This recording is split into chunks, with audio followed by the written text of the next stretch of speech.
my brother was hidden during the war by a farming family in Friesland.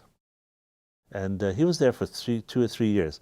The family there was really interesting. He was very active in the church, and these were God-fearing people. And they did it out of, most people that hid the Jews were out of being righteous Gentiles, whatever, right?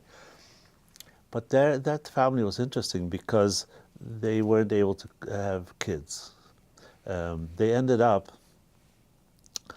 well, they thought that this boy who had come into their lives would be their son. And, you know, to their disappointment and to my,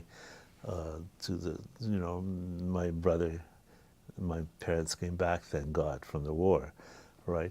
After the war, we would go there for summer holidays on the farm. And my brother and I, we went there for summer holidays and they had this huge haystack, and the farmer had gone out to mate some cattle, whatever, so he wasn't there.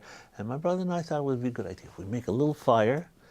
We put the whole goddamn haystack on fire. We practically burned the whole farm down.